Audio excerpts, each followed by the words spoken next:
Well, how you guys doing today? It's your host. Well, let me start that over. Blue Sports Podcast. It's your host, Kashawn Sims, with the man with the plan, Kevin on my right. Just to say thank you for tuning in for our last podcast of the season, also school year. So, yeah, appreciate y'all for tuning in. Yeah, man, it's been a crazy semester. We've been having like ups and downs, including all the teams, man, from San Bernardino Valley College football to the NFL football, soccer. Now we finally made it to the end, man.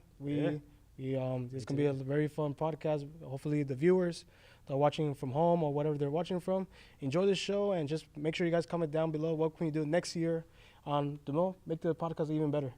Yeah, just let us know down in the comment section, whoever you want to tell, family, friends, tune in, But get on with the topic of today. So, NFL season. I believe we're in week 14 so far. It's been a crazy NFL season. So far, what's your take so far in the season? You know what, man? There's a lot of surprises. I've been watching each game. The last game I watched was Monday Night Football with the Saints and the Bucks, and you could say it was one of the most closest games, you could say. Mm-hmm. I didn't expect the Bucks to make it that far, or at least making it to that one point. But, they made it so far. They're 6-6 in the season, and I feel that Tom Brady should step up as a leader, in my opinion, man. But what's your take on so far in the AFC or the NFC that caught your eye so far? So far for the AFC, I want to say the division that's caught my eye, well, not really caught my eye, but really stood out to me is the AFC East with the Bills, Dolphins, Jets, and Patriots. Only reason why, because I'm a Jets fan, and I've been telling everybody since day one, the Jets are going to do something. They're going to do something. They're going to do something. And this is the year we're really doing something. So, therefore, that's an AFC team, division, and also a team that caught my eye, the Jets and the AFC East. On the bad side of things, I want to say the South with the Titans, Colts, Jaguars, and Texans, because that's also, that's a really bad division. Texans is 1-10, Jaguars is just terrible, Colts is terrible, the Titans is, mediocre at times. And what's your take on that? You know what, man? Yeah, I agree with you with some points with that. But I do believe like one of the best ones, best and worst in some way, because in the division I chose was, of course, in the AFC with the Chargers, the Chiefs, the Broncos, and the Raiders. It's a little, pretty much half of each, if you want to say. Chiefs are 9-3 in the season, and they're like pretty much conquering I can say in the AFC division, I feel like they are the top dogs at the moment. Mm-hmm. But the ones who chose was like one of my surprises were the Denver Broncos. Yeah. Whoever thought that Russell Wilson cannot step up to the plate, and he's not ready to take the responsibility after leaving with the Seattle Seahawks. And I feel like he should have stayed at Seattle Seahawks, in my opinion, man. I agree with you on that one. To carry on to what you said, the Broncos is terrible. Dirt dog, just terrible. With that being said, also with the Seahawks, Geno Smith really carried the team, came back, rejuvenated his career. You come in one of the top QBs in the league. So to carry on, yeah, I agree with you 100% with that. And talking about QBs as well, we found out that Baker Mayfield has moved to the Los Angeles Rams. What's your thought about him moving to the Rams after a incredible season with the Carolina Panthers, if you want to say that? In my opinion, it's sad to say Baker Mayfield's on. I feel like he's on a downturn in his career. So far, so early, but, it is what it is at times. So with him going to the Rams, hopefully he could give some type of energy, some type of improvement to that team without Matthew Stafford being hurt. So hopefully he could do what he got to do to help him, get better. But with that being said, the Rams are 3-9, one of the worst teams in the league, from Super Bowl champions to one of the worst teams in the league. And so it's crazy what you're talking about that, because if you think about it, Los Angeles is like, you could say the city of the dreams, the city of opportunities, and a city that you want to make your dream come true. And Los Angeles Rams, they have a huge weight behind their backs after winning last year's Super Bowl in Los Angeles at the brand new SoFi Stadium. And again, the SoFi Stadium is super beautiful, man. Yeah. But imagine like the fan base in Los Angeles. We're talking about from the Los Angeles Chargers to the Dodgers, and then we have the Los Angeles Lakers.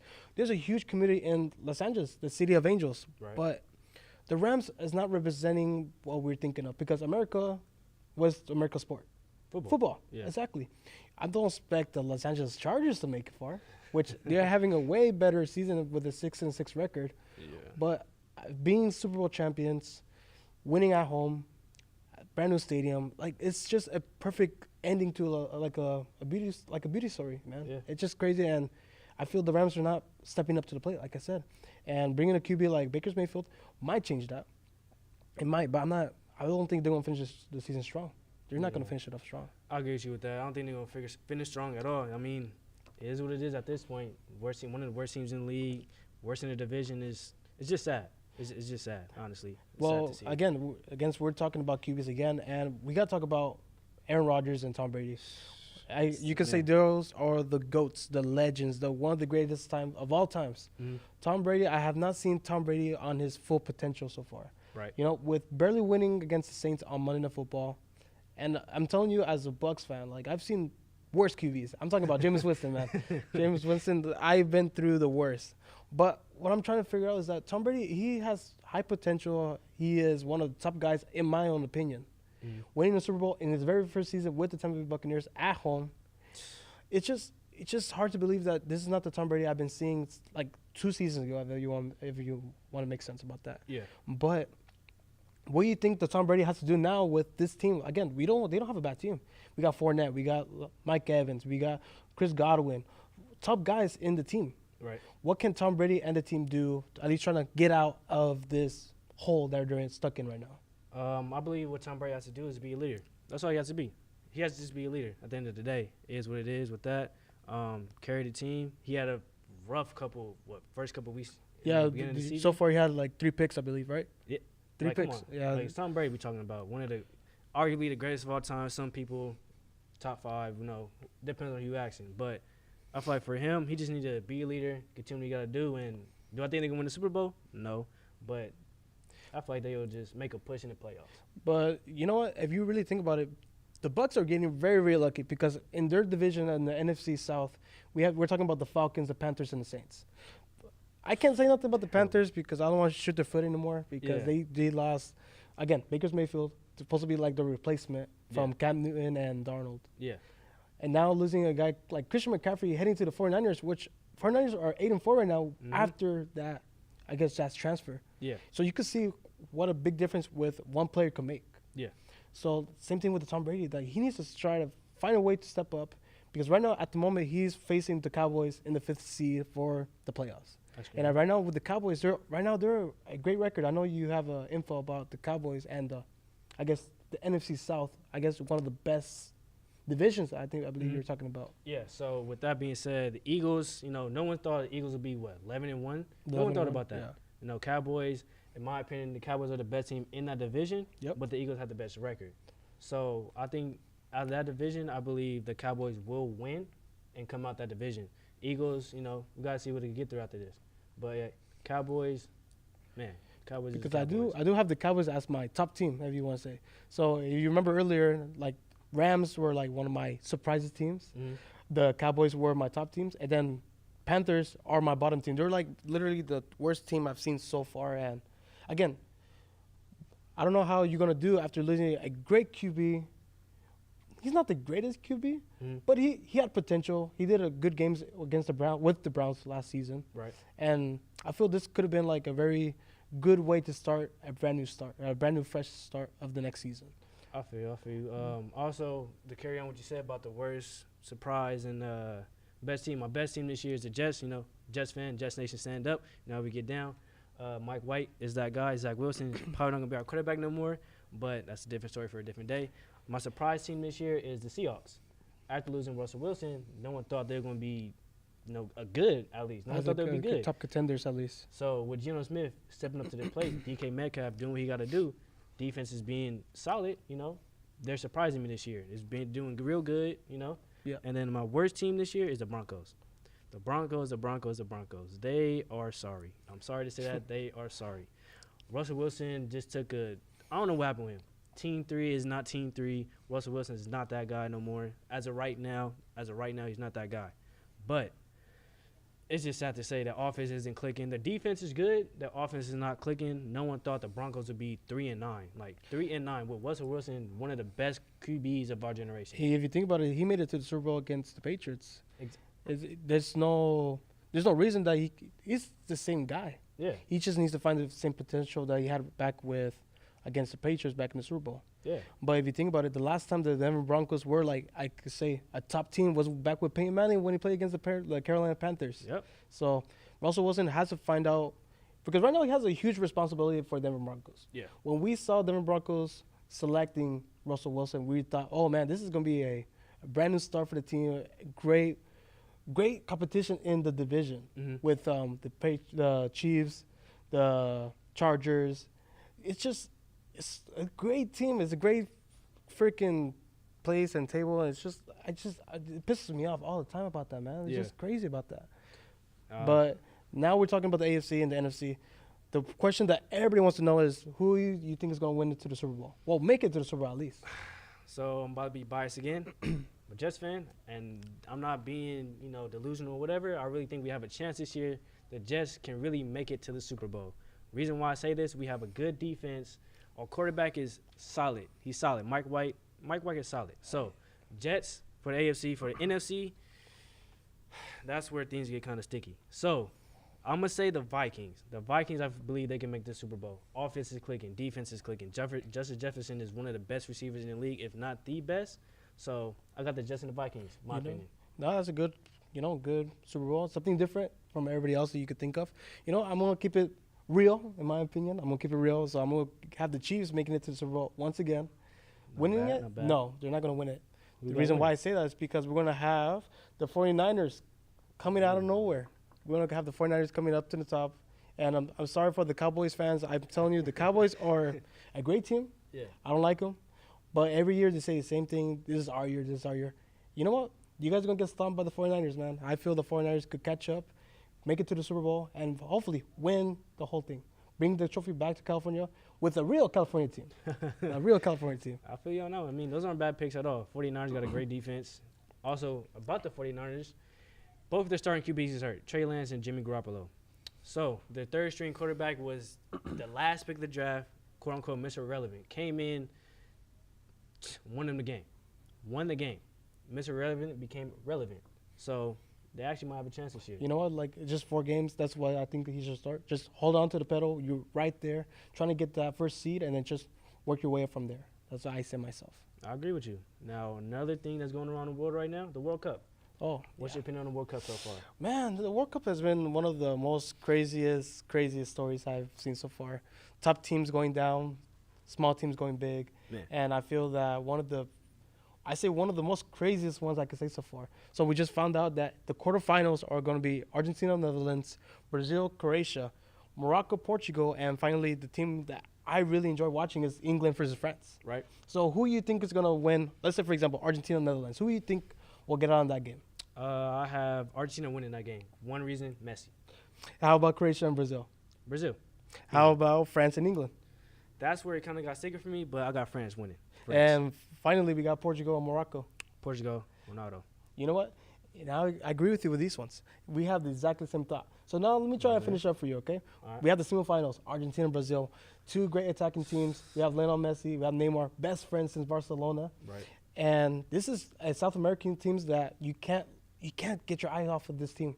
Right. You don't know what to expect. But I have Argentina making it to the final. Reason why I feel Argentina has great momentum right now. After losing against Saudi Arabia in the first match, which, again, this is, you could say, the shock of the tournament. Right. Argentina waked up.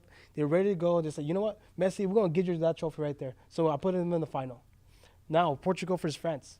France, 2018 champions. Mbappe, one of the greatest young stars of all time, in my own opinion. They already cut up with 9 goals already. So now I feel that Portugal's going to win that one. Reason why is because I feel Ronaldo has so much momentum, and even though he's 37 years old, I still has enough football to really reach to the final. And now we're in the World Cup final of Qatar, Portugal versus Argentina. One last dance, one last opportunity for both greatest of all times, Lionel Messi versus Portugal. And you might be thinking, who's going to win? I'm not going to be biased. I'm going to leave it up to you guys who is watching right now on live. Do you think Messi is going to win or Ronaldo? Do you want Messi to win, or do you want Messi or Ronaldo to win it? Do you want the greatest of all time to win, or do you want the greatest of all time to win? Because they're both the same. They're in the same level. They are high players. Right. So, again, I'm going to lead up to the live stream that let them, finish it off and, have fun with that. And I'm saying right now, Argentina versus Portugal will be the final of Qatar 2022, man. I agree with you with that one. And, just to finish it off, man, try to wrap this up, this first segment of the podcast, how important it is to, teamwork. How important is teamwork, leadership, and teammates? So, my opinion, teamwork is very important as a team, as a group, as a community. All in one, teamwork is very important because, You got someone to depend on at the end of the day. You have brothers or sisters, anybody. You need teamwork to work, to do what you got to do. Everybody has a common goal to finish, to do. So teamwork is very important. Leadership is also important. You need someone to lean on. Someone needs to drive. You need someone that has drive, someone to let everybody just know what's going on. Leadership is very important. Community, you need community with everything. Without, for example, this podcast right now, nobody can see what's going on behind the scenes, but it's a community. So everybody needs that. It's a support system with everything, everybody. No? Yeah, So, that's true, man, because I feel back with Mexico, getting eliminated in the group stages, they needed leadership, community, they needed everything.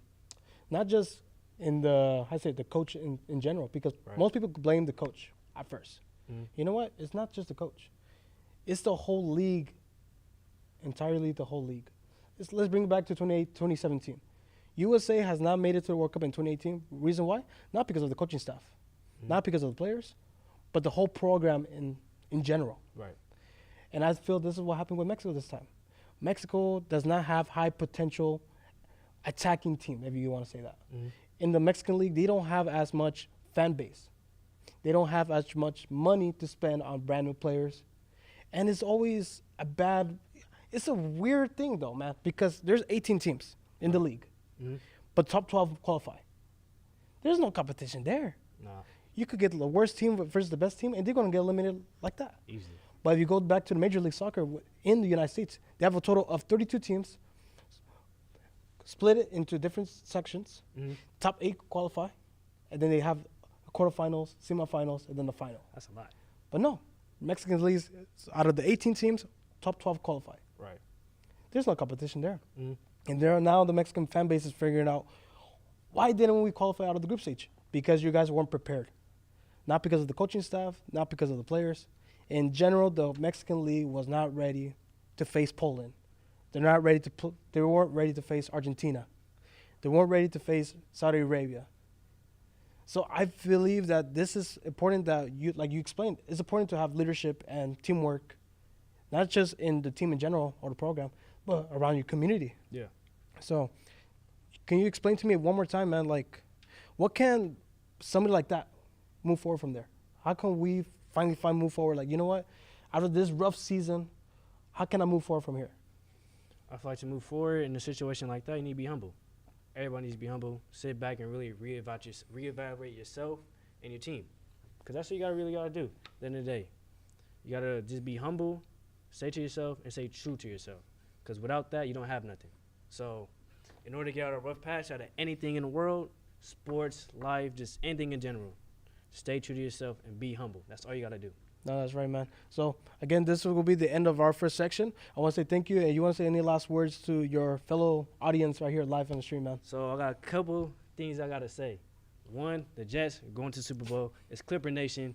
You know, I want to also say thank you, everybody that participated, everybody behind the scenes. You know, y'all can't see who's behind the scenes, but I want to say thank you. Appreciate it. Say thank you to man Kevin with the plan. You know, just want to say thank you. And everybody have a good day. Rest of good life. Merry Christmas. Thanks, man. Now, in the meantime, you guys, while we're getting our guest, this guy is a cross country runner. We're going to have a special guest. So you want to come in, man? Yeah. Come on in, man. Say your name and to the audience, man. My name's Christopher Valderrama, and I'm a cross-country runner at SBVC. So, man, cross country running. Yeah. What made you love running and all that, man? It's actually interesting how I got into it. All my family ran, but I hated to run at the beginning. But one of my sister's friends actually just came to my house and asked, even though I didn't know him, if I'd go on a run with him. And he took it on me for like a week. And I started from there. And eventually, I didn't even know, but I was on the team. Man, because I remember I met you back in high school. Yeah. You were playing for, or running for Bloomington. Yeah. How is that different from Bloomington versus here in Valley? The difference between Bloomington and Valley in high school, you have 4 years to do what you got to do and get ready for college. I'd say the experience level, you have at least 4 to 3 years of experience on the team in college. And then when you're in high school, you're just getting introduced to the sport. So in college, it's definitely like everyone is around the same level. So No, because I know in cross country, when I ran the first time, I didn't like it. but for some reason I wanted to keep going. And since high school and college, I kind of lost that momentum of running again. What made you keep running till even today? Just for an opportunity to keep going in college and see how far I can make it. Yeah, no, I get you, man. And is there anybody who, like you said, your sister's friend invited you to run, but is there anybody else who like motivated you or motivated yourself to want to keep running till today? I guess I have like an idol in running. Yeah. His name's Elliot Kipchoge. He's a marathon runner. He's actually the greatest of all time right now. Just watching him and all like the different greats run, it like kind of inspires me to try to do that myself, like set a record or a goal or just have something in mind at that level. And do you have any like cool trophies or awards that you won throughout like your high school season and versus your valley season? Yeah, I have a bit of medals. I placed sixth in both the league and qualifier round for this season. So I have 2 sixth place like little medals that they give us. Yeah. Oh man, I wish I could get those much medals. Only got like I think it was Woodbridge. I don't remember Woodbridge. Oh, yeah. And then I think for high school I have quite a bit for the invitationals and all that. Yeah, I know you always show off every time you come run with me, man. Yeah. But I enjoy running sometimes. I feel like running you could just go whatever you want. Was there ever a time like you ran and you say, "Wow, this is just one of my best runs," you could say? Yeah, sometimes like even on the off season when you're not really supposed to run, you just go out for a run and it feels really great. Your body feels good since you're rested up and everything. Yeah. And do you have any like cool memories when running like both cross country in high school versus in college? You have any cool memories that you want to share? Definitely CIF finals of high school. Yeah. My sophomore year, that was actually really crazy because the year before that we had took second in league, so basically you lost league. Yeah. And then went into CIF prelims and then got obliterated there. Oh, what and the then heck? Came back the next year, won every meet inside league league for Bloomington, and then going on from prelims and then moving on to the next round. So that was actually crazy.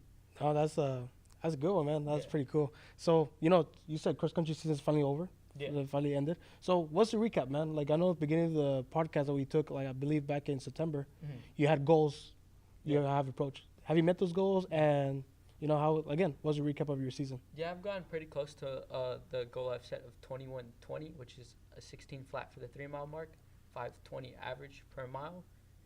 So far, all the courses were a lot different. Yeah. Some were pretty hilly.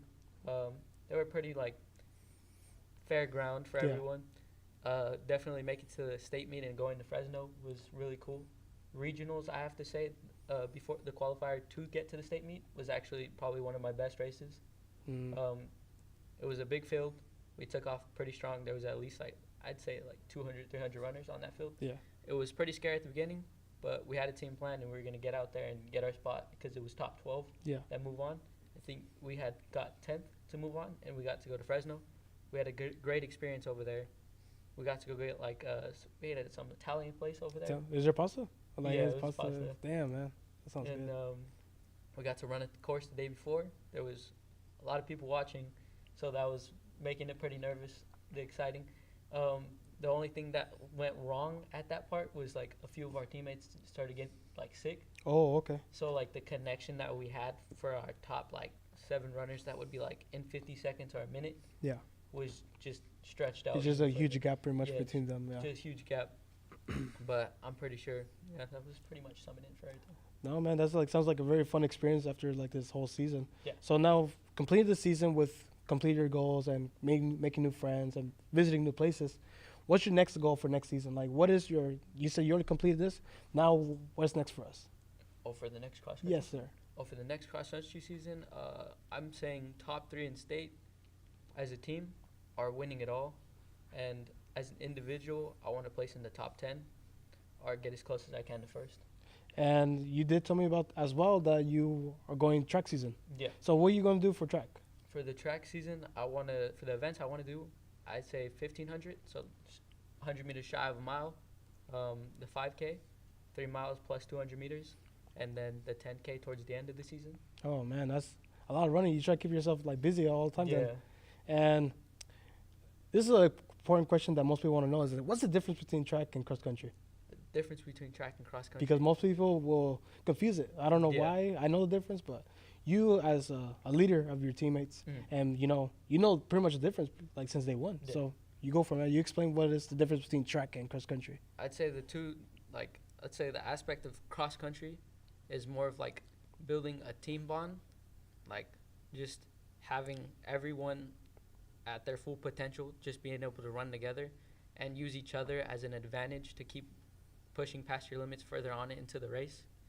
And with track, it's not, there is distance, but it's also about everyone individually seeing how much they put like effort into their practice for over like the certain amount of period of time that they were training, and whatever they get out of it with what they put in. Yeah. And I'd say there's a lot more weightlifting into this, focusing more on like your calves and lower body. With cross country, it's more core based. We do less weights. I'd say in cross country, obviously since the races are about 4 miles now, there is more conditioning that you would have to do. But also in track now, there's a 10K, which is 6 miles.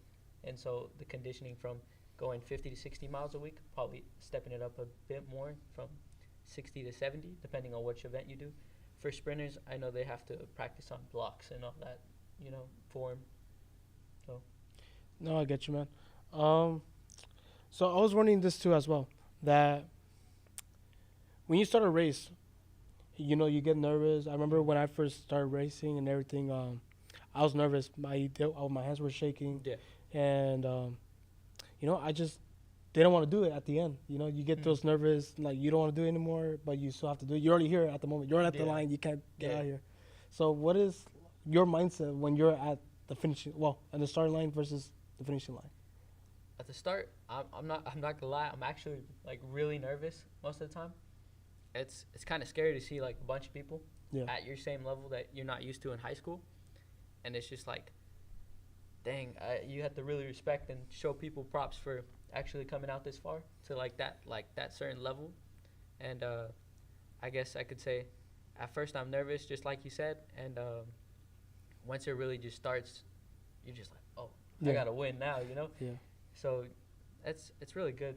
No, because like I said, I remember the last time I felt it like nervous was back in Woodbridge. When we were like, we talking about like 400, 500 students, man, and there's like different divisions, like from white to blue, and then gold divisions. And red. Yeah. So I'm like, how, like I can't do this no more. I can't.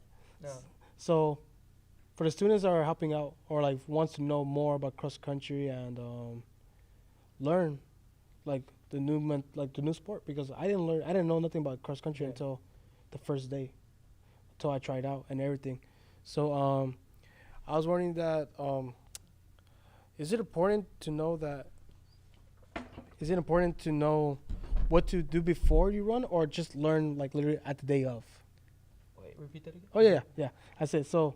At the day of the practice, the first day, would you rather have been prepared before, or just learn the first day, like learn everything the first day? I'd say being prepared is really good too also, but also getting that like first time experience is also memorable. Yeah. Because you don't really know what cross country is until you actually give it a try. Yep. I don't want to get people. Yeah, because most people, when I first started, I started with soccer. Yeah. So for soccer, we were running back and forward. But then until one day, one of the coaches said, "Hey, you just tried cross country," and you could say I had like a head start. Yeah. But most people were like not in shape in the first practices and everything. So what do you recommend for people like who trying to be better than before, like better than the day before, like eating wise, exercising wise, stuff like that? I'd say eating is like sort of a big role, as long as you don't go too overboard with like, I know sodas and all that. A bunch of people like to drink like 2 or 3 a day. It's just Coca-Cola's good, man. Yeah, it's really good. I'd say one's fine. Eating meat, you definitely have to eat a lot more food than you think you would, because you're burning so much calories depending on what you do. Definitely making sure you're getting your stretches in, because that leads to injury if you don't. Yeah. I'd say practicing like having a better mindset, so you're not always doubting yourself during like the time of like the race, or like speed workouts because those no Yeah, one the likes the speed workouts like No, that. especially practicing on strides and everything, man. Yeah. I get tired of that too. Yeah, it just takes a lot of mental, really.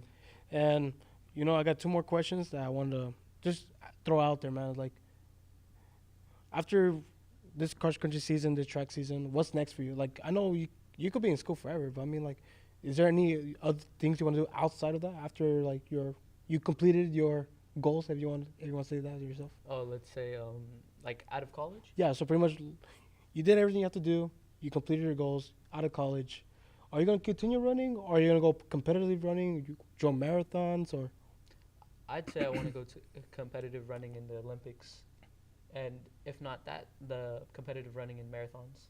because I know there's a lot of crazy people. I'm not saying you're crazy, but Yeah. you really have to step up and really have to work your butt up day and night. Yeah. So are you ready for that? It's all year round. Yeah. So are you ready for that? Yeah, that's like a dedication and a commitment that I made to myself that I would try to make it that far. All right. And final question is this: if you could change something that you are today, what would it be? The only thing I would change is just trying to have like a better routine schedule. Okay. Just memorizing stuff and being able to put it down in like a calendar. Because we started doing that recently, it's been helping me memorize when there's like different homework assignments due. Yeah, because sometimes I feel I know this too, because when I join a sport, I just want to focus on the sport and Yeah. pretend like nobody else outside of me matters at the moment. But I feel it's important to know how to balance it, because I feel in cross country it helps you balance it, your lifestyle as well. Yeah. So, do you agree with that part too? Like, Yeah, I do agree. It definitely helps you like, I guess, chill out when you're stressing, and it usually helps you get over assignments like too, because you could come back after a nice run, feel mellowed out, and then just do your homework. mm. So And are you going to eat a lot for Christmas? yeah, Yeah, you have to, since you're like Yeah. literally halfway through the season. Well, tamales are always good. oh yeah, the tamales and pozole. You can't forget Pozole, about yeah. those, man. But you have any last words for our audience before we end this beautiful podcast that we have today? I'd say just if you try sport, stay dedicated. As long as you put in the hard work, you'll do great. And yeah, thank you for having me. No problem, man. And thank you for accepting this invitation. And hopefully we see you next season and continue breaking more records. Yeah. And again, guys, thank you so much for this podcast. This was my guest, and I really, really enjoy having you guys here with us throughout the semester and the season. And may God bless you guys all. And we'll see you guys for next year. Thank you, guys.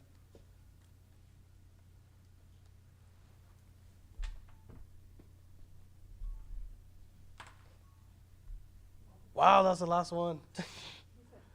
That's crazy. What happened? Oh, thank God. Okay, we got the jib.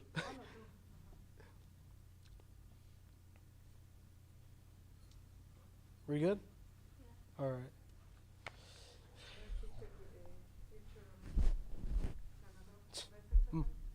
You want to take a picture? That's fine.